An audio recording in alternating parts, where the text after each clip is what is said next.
મારું નામ અશોકભાઈ વિજયભાઈ મકવાણા, સિહોર તાલુકા કોંગ્રેસ પ્રમુખ.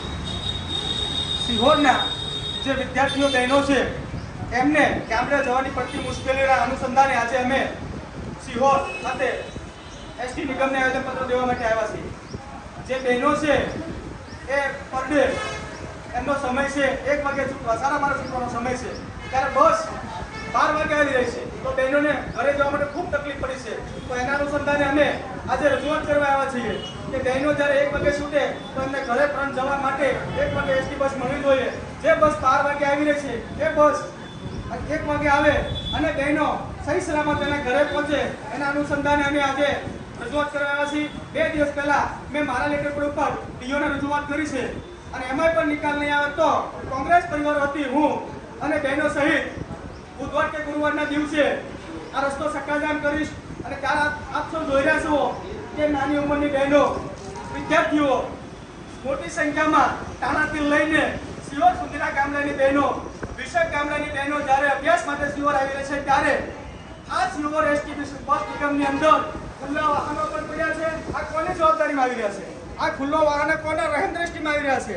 આ મારા તત્વો એસટી ની અંદર ખુલ્લી દારૂની બોટલો પણ જોવા મળી છે, પડી પણ છે. આ સૌનું સર્વે થાય અને બહેનોને જે શિક્ષણમાં જવાબદારી અને એમને સાથ સહકાર મળવો જોઈએ એના અનુસંધાને રજૂઆત કરવા આવ્યો છું. જો અમે ક્યાંય પણ કાચો કપાશે તો રસ્તા રોકો આંદોલન કરીશ અને જાહેર ભરો આંદોલન કરીશ. વંદે માતરમ, ભારત માતા કી જય, જય જય ગુજરાત. બસ 1 વાગે આવે તો બહેનો સહી સલામત ઘરે પહોંચી શકે. અહીંથી લગભગ 100 વિદ્યાર્થી બહેનો છે, એમનો સમય 12:15 છૂટે છે અને બસ 12 વાગે આવી જશે. તો જે કાંઈ બસ એસટી બસ આવતી હોય એ 1 વાગ્યાનો સમય થાય તો બહેનો સહી સલામત ઘરે પરત પહોંચે. અને અહીં વાહનો જે પાર્કિંગ કરવામાં આવી રહ્યા છે, આવા તત્વો જે દારૂ પી રહ્યા છે એના અનુસંધાને પોલીસ ફરિયાદ થાય કે જે કંઈ પગલાં લેવા જો જવાબદાર વ્યક્તિઓ તાત્કાલિક પગલાં લે, નહીંતર ગુરુવાર કે બુધવારના દિવસે હું કોંગ્રેસ પરિવાર વતી અને કોંગ્રેસ વતી બહેનો દીકરીઓ માટે રોડ પર સક્કાજામ કરીશ. વંદે માતરમ, ભારત માતા કી જય, જય ગુજરાત. સરકારમાં રજૂઆત કરવા અમારી કોપી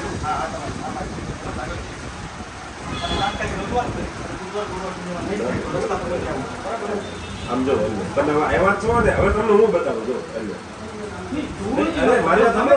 તમને એક ભાઈ તરીકે આને એક વલણનો સમજો. તમે કામગીરી કરી છો, હું ના કરતો પરિણામ કામગીરી આનું પરિણામ મારા તરફથી મેં રજૂઆત આપણે બે આ રજૂઆત મેં કરી છે, બરોબર? તમે રજૂઆત કરી છે તો આ તંત્ર છે એને કામ કરવા નીતિ નથી. આ વિદ્યાર્થીઓ માટે કામ કરવા નીતિ જેવું પાકું છે. તમે રજૂઆત કરી સદાય પગલાં લેવા 100 બોલો પગલાં લેવા છે. એ રજૂઆત હજી આવડી આવી જવા દો તમારે.